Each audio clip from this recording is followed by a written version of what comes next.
में बात करेंगे हम क्लास 12 एनसीईआरटी में एक्सरसाइज 13.1 के सॉल्यूशन की इंट्रो, जैसा कि आप लोग बेटा प्रीवियस वीडियो में देख चुके हो। That is first question is what given that E and F are event such that probability of event E is equal to दे रखा है बेटा आपको 0.6 and probability of event F that is what 0.3, probability of event E intersection F is equal to 0.2। ठीक है, तो आपसे ना सबसे पहले उसने क्या पूछा कि probability of E निकालो when F has been occurred। इसके लिए फॉर्मूला क्या था कि probability of E intersection F upon probability of F and what is the value of E intersection F, that is 0.2 upon 0.3। Solve करेंगे बेटा क्या आएगा हमारे पास 2 अपॉन। आपने बेटा पढ़ा था कंडीशनल प्रोबेबिलिटी क्या होती है, जब एक इवेंट हो चुका होता है तो दूसरे इवेंट के होने की प्रोबेबिलिटी को हम क्या बोलेंगे, कंडीशनल प्रोबेबिलिटी बोलेंगे। और इसके लिए बेटा हम इस फॉर्मूले का यूज करेंगे। ठीक है, सेकंड बेटा उसने क्या पूछा, सेकंड पार्ट क्या है इसी क्वेश्चन का कि आपको फाइंड आउट करना है probability of F when E has been occurred.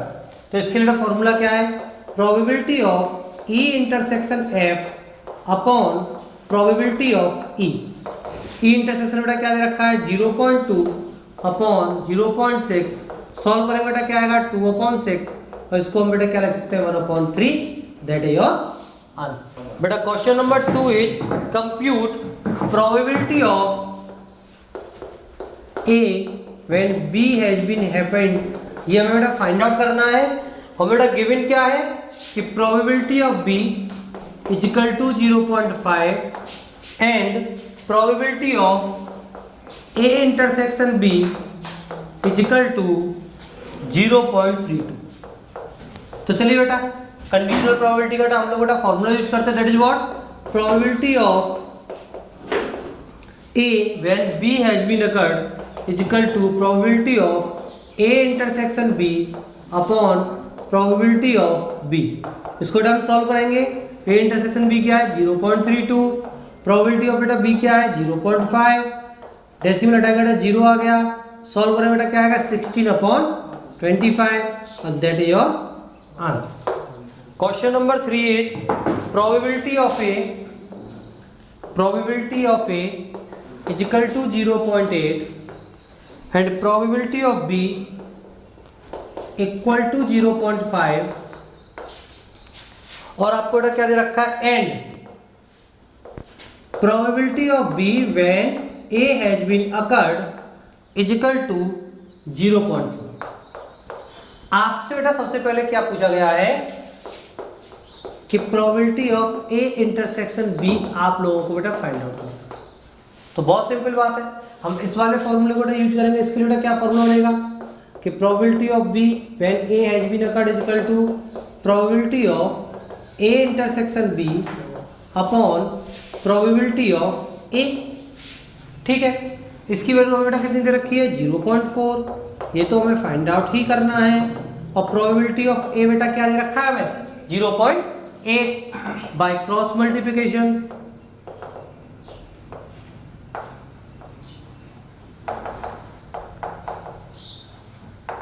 क्या मिलेगा बेटा हमें जब मल्टीप्लाई कर देंगे तो कि 0.32 is equal to probability of A intersection B.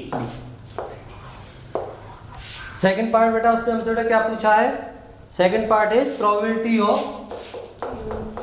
A when B has been occurred is equal to क्या फॉर्मूला बनेगा probability of A intersection B upon probability of A. तो ए इंटरसेक्शन बी की बेटा हम बात करें तो यहाँ पे बेटा बी आ जाएगा। ए इंटरसेक्शन बी की बेटा हम बात करेंगे तो क्या हमारे पास निकल के आया 0.32 upon probability of B is what 0.5। तो probability of A when B has been occurred, तो इसकी वैल्यू बेटा कितना आएगा, सॉल्व करेंगे तो 32/50। इसको और बेटा हम सिंपलेस्ट फॉर्म में लिखेंगे तो क्या आएगा 16/25। ठीक है, थर्ड पार्ट में चलते हैं बेटा। तो थर्ड पार्ट में बेटा हमसे क्या पूछेगा, probability of A union B. तो आप लोगों को बेटा याद होगा, इंट्रो में हमने बेटा फॉर्मूला पढ़ा था कि probability of A union B equal to probability of A plus probability of B minus probability of A intersection B, then probability of A union B is equal to what is the value of बेटा probability of A, that is 0.8 plus 0.5 minus 0.3। Solve करने में क्या आएगा 1.3 minus 0.3 यानी probability of A union B. तो probability of A union B is equal to, solve करेंगे बेटा, solve करो, 0.98, that is your question number 4 is probability of A union B आप लोगों को फाइंड आउट करनी है। तो आपको दे क्या रखा है कि 2 into probability of A is equal to probability of B equal to 5/13 and conditional probability of A when B has been occurred is equal to, ये आपको बेटा क्या मिले 2/5। तो देखिए बेटा इसके लिए हम लोग बेटा फॉर्मूला यूज करेंगे। तो क्या आएगा conditional probability of A when B has been occurred, तो simply probability of A intersection B upon probability of B. ठीक है, तो probability of A intersection B बेटा, इसकी वैल्यू बेटा मैं क्या दे रखी है 2/5 is equal to probability of A intersection B. Probability of B बेटा हमारे पास क्या है 5/13। ठीक है, इसको थोड़ा सा बेटा और हम सिंपलेस्ट फॉर्म में ले आते हैं कि 2/5 is equal to 13/5 probability of A intersection B. जब बेटा क्रॉस मल्टीप्लाई करोगे तो क्या आएगा 2/13 is equal to probability of A intersection B. अगर हमें यूनियन की बेटा प्रोबेबिलिटी निकालनी है तो क्या फॉर्मूला यूज करेंगे, probability of A union B equal to probability of A plus probability of B minus probability of A intersection B. तो देखिए हमारे पास प्रोबेबिलिटी ऑफ बी है। अच्छा प्रोबेबिलिटी ऑफ बेटा ए की बात करते हैं, थोड़ा सा यहाँ पे समझ लो कि 2 into probability of A equal to हमें क्या गिवन है 5/13। तो जब यहाँ से बेटा हम प्रोबेबिलिटी ऑफ ए निकालेंगे तो हमें बेटा क्या आ जाएगा 5/13 2 जा 26। वैल्यूज को बेटा पुट करो, तो probability of A union B is equal to what is the probability of A, that is 5/16। What is the probability of B, that is 5/13 minus probability of A intersection B 2/13। इसको हम लोग solve करेंगे तो probability of A union B is equal to, LCM बेटा कितना आ गया 26। Solve करिए 5 plus 10 minus 4, ये हो गया probability of A union B is equal to 11/26। Question number 5 is probability of A equal to 6/11, probability of B equal to 5/11 and probability of A union B equal to 7/11। हमसे कहा गया है कि आपको find out करना है probability of A intersection B। पहला part है बेटा हमें फाइंड आउट करना है probability of A intersection B। तो इसके बेटा फॉर्मूला क्या हो जाएगा सिंपली कि probability of A plus probability of B minus probability of A union B। हम इस फॉर्मूले का यूज कर सकते हैं इसके लिए। अभी जो आप फॉर्मूले यूज कर रहे हैं उसी के तरीके से। तो यहाँ पे क्या आ गया probability of A intersection B equal to probability of A क्या बेटा 6/11 and what is probability of B, that is 5/11 and probability of A intersection B that is 7/11। तो इसको हम सॉल्व करेंगे। Probability of A intersection B is equal to 4/11। Second part का क्या है कि probability of A when B has been occurred, तो formula क्या होगा probability of A intersection B upon probability of B।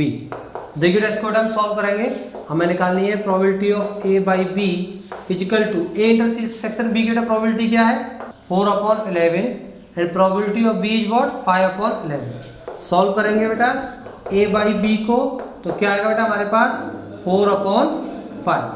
चलिए थर्ड पार्ट बेटा क्या है हमारा, probability of B when A has been occurred is equal to probability of A intersection B upon probability of A. तो probability of B when A has been occurred is equal to intersection बेटा हमें कितना दे रखा है 4/11 upon probability of A is what 6/11। Solve करेंगे बेटा इसको, तो हमारे पास बेटा क्या आएगा 4/6 और इसको हम बेटा सॉल्व कर देंगे सिंपलेस्ट फॉर्म में, दैट इज 2/3 और ये आपका हो गया बेटा आंसर। देखिए बेटा हमसे बोला गया है determine probability of E when F has been occurred, question number 6 to 9 में निकालना है। चलिए तो क्वेश्चन नंबर 6 क्या है, एक कॉइन इज टॉस्ड थ्राइस, एक कॉइन को 3 बार टॉस किया गया है, तो उसके लिए हमें बेटा 2 इवेंट दे रखे हैं। इवेंट ई क्या है, हेड ऑफ थर्ड टॉस, यानी कि हेड जो है वो थर्ड टॉस पे हेड होना चाहिए, and second one head on first 2 tosses, और फर्स्ट 2 टॉस पे बेटा क्या होना चाहिए, हेड होना चाहिए। तो सबसे पहले बेटा हम सैंपल स्पेस बनाते हैं किसका, एक कॉइन इज टॉस्ड थ्राइस। जब हम एक कॉइन को 3 बार टॉस करेंगे तो देखिए बेटा क्या क्या बेटा सैंपल स्पेस बन सकते हैं। सबसे पहले ऐसा हो सकता है तीनों पे ही बेटा हेड आए, सही है कि नहीं। ऐसा हो सकता है पहले 2 पे हेड फिर टेल, हेड टेल हेड, या ऐसा हो जाए टेल के बाद बेटा दोनों पे बेटा हेड आए, ठीक है। ऐसा भी हो सकता है कि टेल टेल और हेड हो, सही है कि नहीं। ऐसा भी हो सकता है टेल हेड और टेल हो, और ऐसा भी हो सकता है हेड टेल और टेल, ठीक है। कितने हो गए 1 2 3 4 5 6 7, और एक और बेटा क्या हो सकता है कि तीनों पे ही बेटा क्या आ जाए टेल। टोटल सैंपल स्पेस कैसे पता करते हैं, क्योंकि एक कॉइन को जब आप टॉस करोगे तो कॉइन पे क्या क्या आ सकता है, हेड और टेल। कितने बार टॉस किया, 3 बार, तो 2 की पावर 3, तो नंबर ऑफ सैंपल स्पेस यहाँ पे बेटा क्या हो गए, सिंपली इक्वल टू 8, ठीक है। हम इवेंट ई की बात करते हैं, head on third toss, third toss पे हेड होना चाहिए। तो देखो यहाँ पे भी हेड है, यहाँ पे भी हेड है, यहाँ पे भी हेड है, थर्ड टॉस की बात कर रहा हूँ, देख लो यहाँ पे थर्ड टॉस पे, यहाँ पे भी थर्ड पे, यहाँ पे भी थर्ड पे, और यहाँ पे बेटा थर्ड टॉस पे क्या है, हेड है। तो प्रोबेबिलिटी ऑफ इवेंट ई बेटा क्या हो गया हमारे पास 1 2 3 4, इट मीन्स 4/8, और जिसको हम बेटा फर्दर सॉल्व करेंगे बेटा क्या आएगा 1/2, ठीक है। अब चलते हैं प्रोबेबिलिटी ऑफ इवेंट एफ। क्या बोला गया है, हेड ऑन फर्स्ट 2 टॉसेज, पहले दोनों टॉस पे हेड होना चाहिए। तो ये कंडीशन भी बन सकती है, पहले दोनों पे देखो हेड है कि नहीं, एक ये बन सकती है, 2 हो गए। और कोई बेटा कंडीशन बन रही है, नहीं बन रही, तो इसकी प्रोबेबिलिटी बेटा क्या हो गई 2/8। इसको बेटा हम और सॉल्व करेंगे तो क्या आया 1/4, ठीक है। अब मैं बात कर रहा हूं ई इंटरसेक्शन एफ इवेंट की, तो समझना ई जो कह रहा है वो इस बात को कह रहा है कि थर्ड पे उसे क्या चाहिए, हेड चाहिए। एफ इस बात को कह रहा है कि पहले दोनों पे हेड चाहिए। तो ई इंटरसेक्शन का मतलब क्या हो गया, ऑल 3 टॉसेज आर हेड भाई, एफ के अकॉर्डिंग पहले दोनों, ई के अकॉर्डिंग लास्ट वाला, इसका मतलब क्या हो गया तीनों ही क्या होना चाहिए, हेड। तो probability of head head head, तो बेटा मैंने आपको बहुत अच्छे तरीके से इसको बता रखा था, इसको ऐसे भी कर सकते हैं। हेड आने की प्रोबेबिलिटी क्या होती है 1/2 इंटू 1/2 इंटू 1/2, वो भी 1/8 होगा। और यहाँ पे आप चेक करोगे तो यहाँ से बेटा क्या निकल के आएगा 1/8, ठीक है। चलिए तो निकालते हैं जो हमसे पूछा गया है। हमसे क्या पूछा गया है कि प्रोबेबिलिटी ऑफ ई निकालो, जब हमको एफ क्या है गिवन है, क्या एफ हो चुका है। तो probability of E by F is equal to probability of E intersection F upon probability of F. चलिए इसको सॉल्व करते हैं। तो probability of E by F is equal to probability of E intersection F is what 1/8 and probability of f this is 1/4। Solve करेंगे बेटा क्या हो जाएगा, सॉल्व करिए, दिस इज 4/8 और हमें बेटा सॉल्व करने पे क्या मिलेगा, यहां से आंसर हमारा क्या आ गया 1/2। That is the answer of first part of question number 6। बढ़ते हैं बेटा इसके सेकंड पार्ट की तरफ।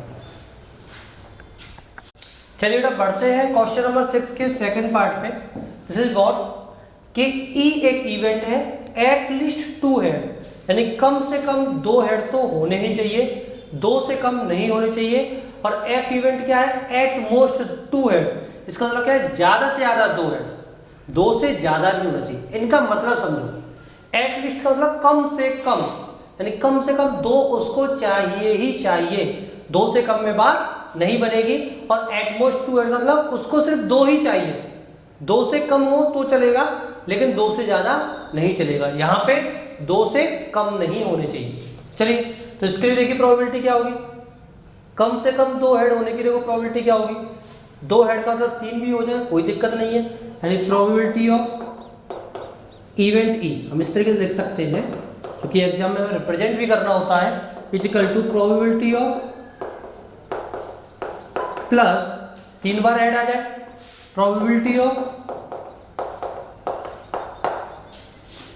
देखो 2 बार ऐड आया कि नहीं आया, कम से कम 2 बार बोला उसने। अच्छा इसको लेंगे फिर हम प्रोबेबिलिटी ऑफ प्लस, अब बेटा देखो कम से कम 2 बार तो वो इसमें भी है,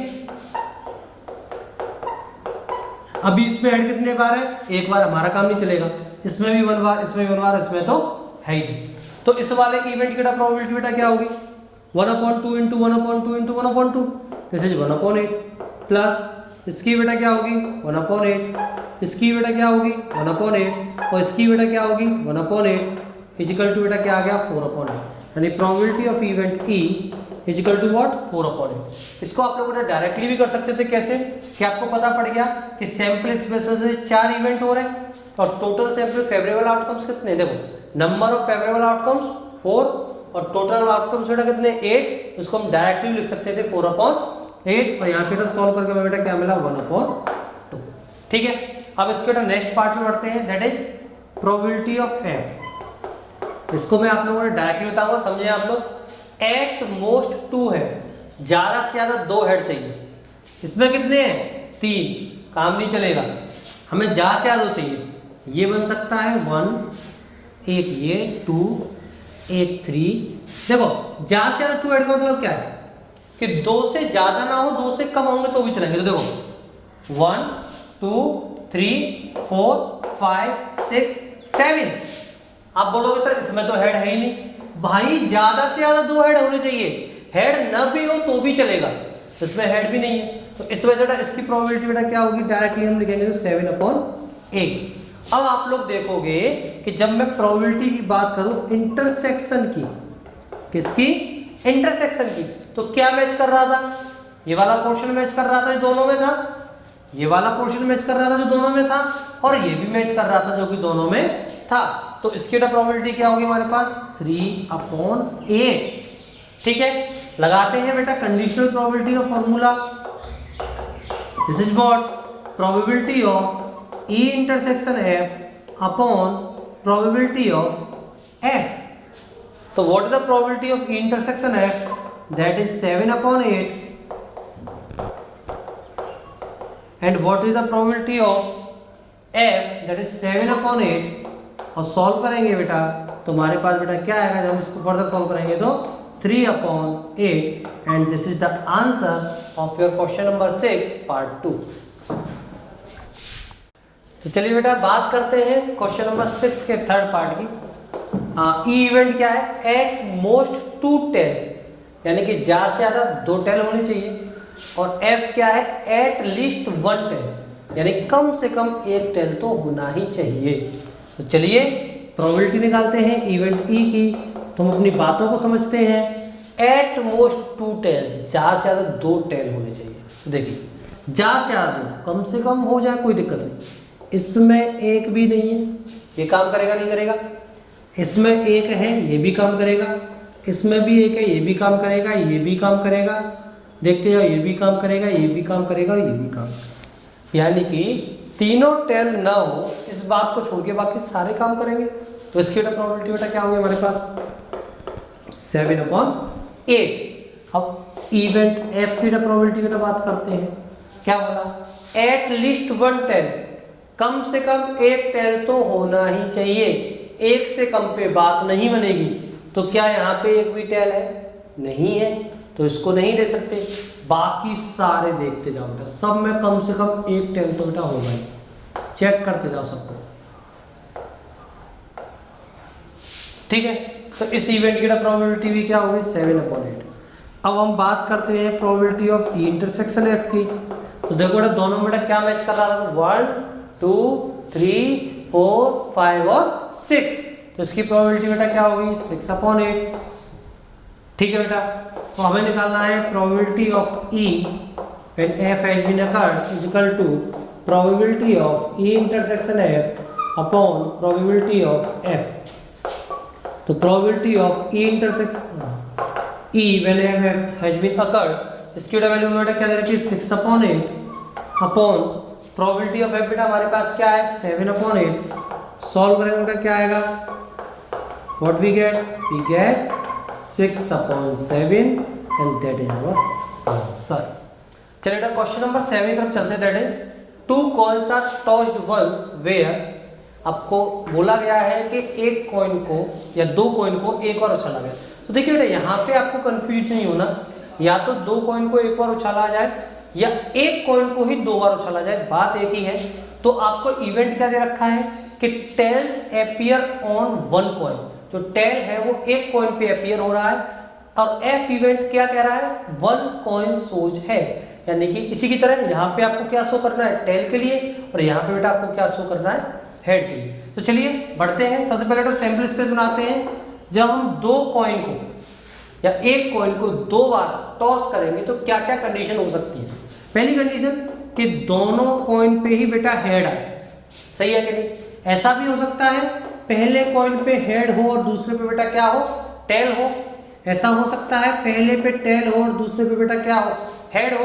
and last one condition is that कि दोनों ही कॉइन पे बेटा क्या आ जाए आपका टेल आए। चलिए तो इवेंट ई के बारे में बात करते हैं। This is what tails appear on 1 coin, यानी कि एक कॉइन पे टेल आना चाहिए। तो इवेंट ई के अंदर बेटा देखिए क्या क्या आ सकता है, एक कॉइन पे टेल चाहिए, सिर्फ एक कॉइन पे। तो उसके लिए बेटा क्या कंडीशन है, पहले पे हेड दूसरे पे टेल, या फिर ऐसा हो सकता है कि पहले पे टेल आ जाए दूसरे पे हेड हो जाए। तो number of sample space in event E equal to what 2, यानी फेवरेबल आउटकम्स कितने हो गए हमारे पास 2। तो इसकी प्रोबेबिलिटी क्या होगी, सॉल्व करेंगे तो 2/4, और इसको बेटा आगे सॉल्व करेंगे तो 1/2। ठीक है, अब बढ़ते हैं बेटा एफ की तरफ। तो एफ क्या 1 कॉइन सोज है, जो एक कॉइन है वो किसको शो कर रहा है हेड को। तो एफ इक्वल टू बेटा क्या आ गया, देखिए हेड को शो करना है तो सिंपली ऐसा हो सकता है एक कॉइन जो है हेड को शो कर रहा है तो HT हो, ऐसा भी हो सकता है कि TH हो, सही है कि नहीं। तो इसकी भी बेटा प्रोबेबिलिटी हम निकालेंगे इसी की तरह। तो ये भी बेटा क्या आएगा, दिस इज ऑल्सो हमारे पास बेटा क्या आ गया 2/4, और इसको बेटा हम सॉल्व करेंगे तो बेटा क्या आएगा 1/2। चलिए बेटा अब हम बात करते हैं ई इंटरसेक्शन एफ की। तो उसके लिए हमारे पास बेटा क्या क्या होगा, देखो दोनों ही बेटा देखो सेम है। तो इंटरसेक्शन में एफ में बेटा क्या आ गया HT और TH। इसकी प्रोबेबिलिटी भी क्या होगी E intersection F equal to 2/4, इसको बेटा सॉल्व करेंगे क्या आएगा 1/2।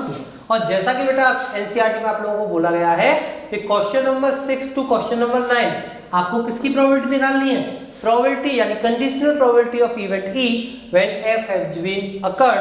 तो उसके लिए फॉर्मूला क्या लगाएंगे, is equal to probability of E intersection F upon probability of F.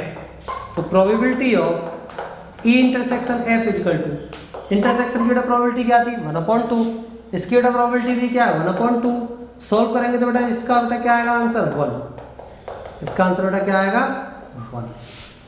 ठीक है, और इस बात की प्रोबेबिलिटी को बेटा जिस प्रोबेबिलिटी, ध्यान रखना ऐसी प्रोबेबिलिटी जिसकी वैल्यू 1 हो उसको हम बोलते हैं ना सर्टेन प्रोबेबिलिटी। इसको हम क्या बोलते हैं सर्टेन प्रोबेबिलिटी। चलिए बेटा सेकंड पार्ट की तरफ चलते हैं। सेकंड पार्ट में बेटा क्या कह रहा है कि जो इवेंट ई है नो टेल अपीयर, यानी इवेंट ई में टेल आना ही नहीं चाहिए, और इवेंट एफ क्या कह रहा है नो हेड अपीयर, यानी कि हेड नहीं आना चाहिए। तो बहुत ही सिंपल बात है कि अगर टेल नहीं आएगा तो इसका मतलब क्या है, दोनों साइड हेड आएगा, सही है कि नहीं।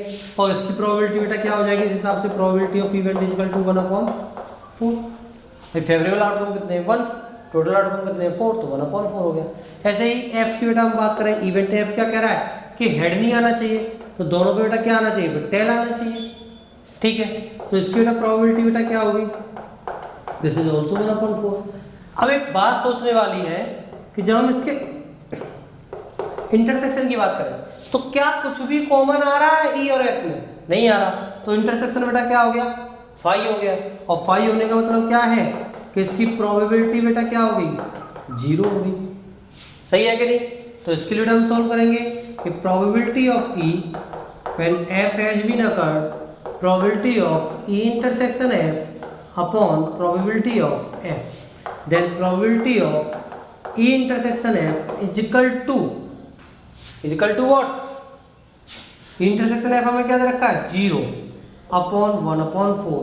सॉल्व करेंगे तो बेटा क्या आ जाएगा हमारे पास 0 आ जाएगा, क्या आ जाएगा 0। अच्छा यहाँ पे समझने वाली बात देखो, समझो कि उसने एक बात बोल दी, वो बात उसने क्या बोली कि मान लो कि अगर दोनों पे हेड आ गया, दोनों पे मान लो नो हेड अपीयर, दोनों पे टेल आ गया, तो फिर दोनों पे टेल, नो टेल का मतलब क्या आना चाहिए, हेड आ सकता है क्या भाई, जब दोनों पे ही टेल आ गया तो फिर हेड कहाँ से आ जाएगा। तो इस वजह से इसकी प्रोबेबिलिटी बेटा क्या हुई 0, और जिस इवेंट की प्रोबेबिलिटी 0 होती है तो इसको हम क्या बोलेंगे, इम्पॉसिबल इवेंट बोलेंगे, ठीक है। चलिए बेटा चलते हैं आपके क्वेश्चन नंबर 8 की तरफ, that is a die is thrown 3 times, यानी कि एक पासा था उसको 3 टाइम्स फेंका गया, तो नंबर ऑफ सैंपल स्पेस बेटा क्या होगा 6 to the power 3, और 6 to the power 3 का मतलब हो गया 6 × 6 × 6, यानी कि 216। तो इसका बेटा अगर हम सैंपल स्पेस बनाएंगे तो मान लो एग्जाम में क्वेश्चन आ गया तो हमें तो 3 घंटे बेटा सैंपल स्पेस बनाने के लिए चाहिए। तो ऐसे क्वेश्चंस को हम क्या करते हैं, हमें सैंपल स्पेस बनाने की जरूरत नहीं है, हम इनको लॉजिकली समझ करके करने की कोशिश कर रहे हैं, ठीक है। चलिए तो इसका सॉल्यूशन हम करते हैं, तो हमें पता पड़ गया number of sample space is equal to 6 to the power 3 is equal to what 260, ठीक है। आगे चलते हैं, इवेंट ई क्या है 4 appears on third toss, third toss पे 4 होना चाहिए। तो देखिए इसके लिए मैं थोड़ा सा आप लोगों को समझाता हूँ, जो इवेंट ई बनेगा वो किस तरीके से बनेगा, समझ लो जरा कि 4th थर्ड टॉस पे चाहिए, तो ऐसा हो सकता है कि 1 1 4 हो, ऐसे ही 1 2 4 हो, 1 3 4 हो, ऐसे 1 4 4 हो जाएगा, 1 5 4 हो जाएगा, एट लास्ट क्या आ जाएगा 1 6 4 हो जाएगा। भाई हमें थर्ड पे तो 4 चाहिए, तो यहाँ से बेटा हमारे पास बेटा 4 आ गया। ऐसे ही अगर हम और कंडीशन बना तो क्या बनेगा कि 2 के साथ 1 हो, फिर 4 हो, फिर 2 2 4 2 3 4 2 4 4 2 5 4 2 6 4। सेम कंडीशन बेटा 3 के लिए 3 1 4, ऐसे ही यहाँ पे 3 6 4 4 1 4, एट लास्ट 4 6 4। तो ऐसे बेटा 4 क्या क्या आएगा 5 1 4 1 1 करो, यहाँ 3 1 1 करो, सॉरी लास्ट में तो बेटा 4 ही चाहिए, चलो तो 5 1 4 है, उसके बाद बेटा 5 2 4 5 3 4 5 5 4 5 6 4 आ जाएगा, है ना। बहुत ही सिंपल, अगर हम बनाएंगे सैंपल स्पेस तो हमें बेटा बहुत टाइम लगने वाला, तो इस तरीके से हम समझ लेंगे। हम यहाँ पे लॉजिक लगाएंगे, क्योंकि आपको मैंने इंट्रो में पढ़ाया था probability is totally depend on logic, ये टोटली आपके लॉजिक के ऊपर डिपेंड करती है। चलिए एक और मैं आप लोगों को बना के दिखा देता हूँ, 6 1 4, और इसके लिए क्या बनेगा 6 6 4। तो हमने इसकी इस बात को कंप्लीट कर दिया कि हमें लास्ट में क्या चाहिए 4 चाहिए, और इसके जो total event number of event, ठीक है, कितने बनेंगे 36 6 6 6 6 6 6 6 into 6 36।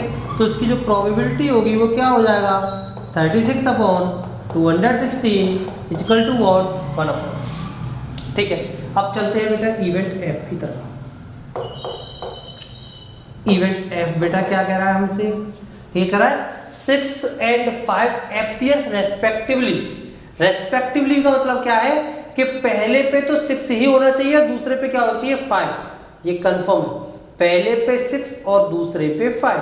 तो इसके लिए बेटा क्या बन जाएगा, देखो 6 5 और उसका बेटा क्या आ सकता है 1 6 5 2 6 5 3 6 5 4 6 5 5 6 5 6। तो इसकी बेटा प्रोबेबिलिटी बेटा क्या होगी, कितने बेटा favourite outcome 6/260, what we get 1/36। अब मैं बात करूंगा इंटरसेक्शन की, अच्छे से समझना, क्योंकि इंटरसेक्शन नहीं होगा तो कंडीशनल प्रोबेबिलिटी कैसे निकलेगी। तो इंटरसेक्शन क्या कहता है कि लास्ट में 4 हो, समझना, लास्ट में 4 हो, पहले दोनों पे 6 और 5 हो। तो ऐसे कितने हो सकते हैं, सिंपल सी बात, ऐसा सिर्फ एक होगा 6 5 4, जो कि इसमें भी है और जो कि इसमें भी होगा 6 5 4।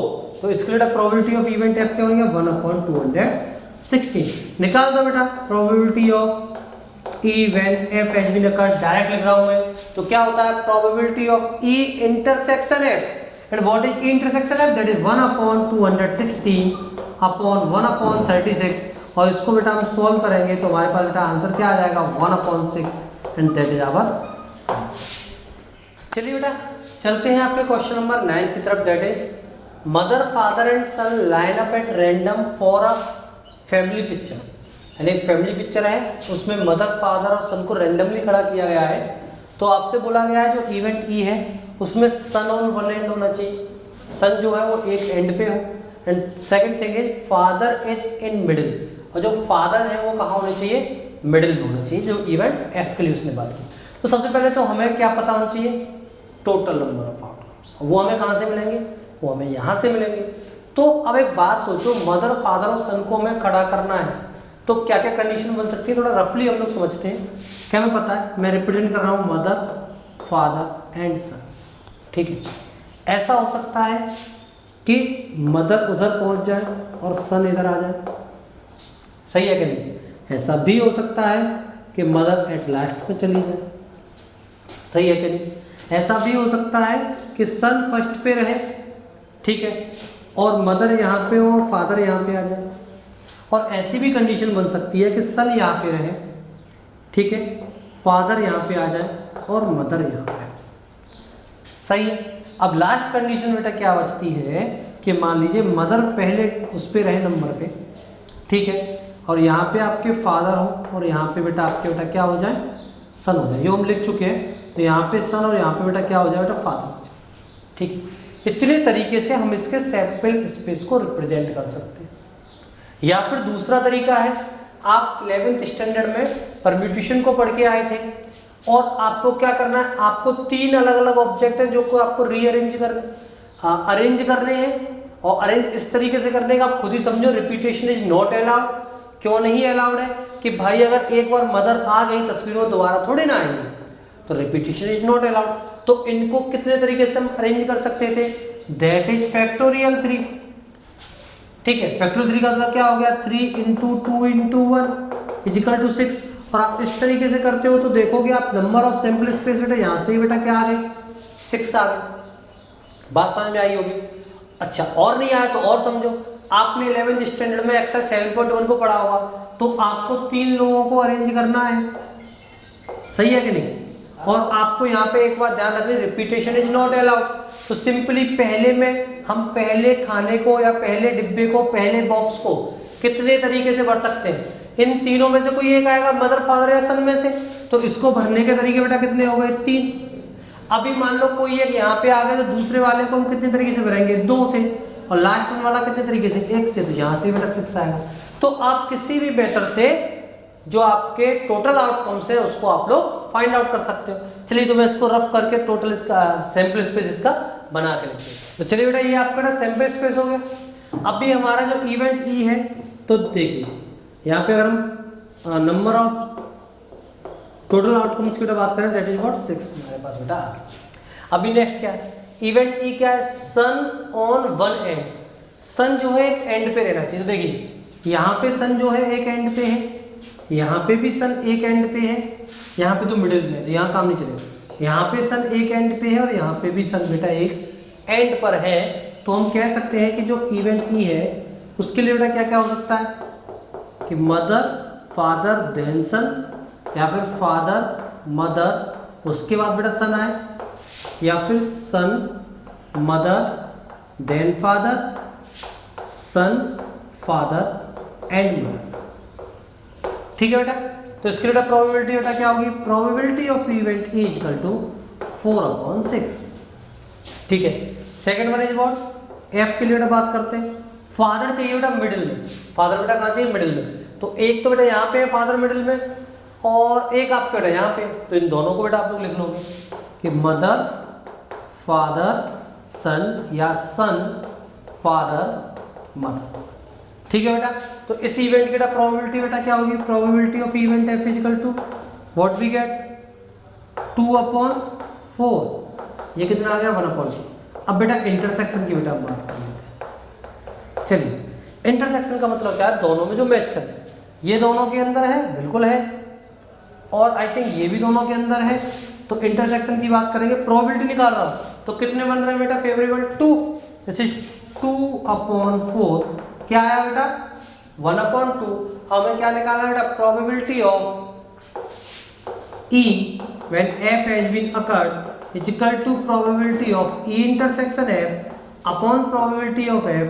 तो बेटा क्या आया देखो 1/2 अपॉन 1/2 सॉल्व करेंगे तो बेटा क्या आएगा 1 and that is our answer. तो देखिए बेटा इस वाले पार्ट में, वीडियो के इस पार्ट में हमने question number 1 to question number 9 को सॉल्व किया है। वीडियो के हम नेक्स्ट पार्ट में आगे वाले क्वेश्चंस को सॉल्व करेंगे। Thank you.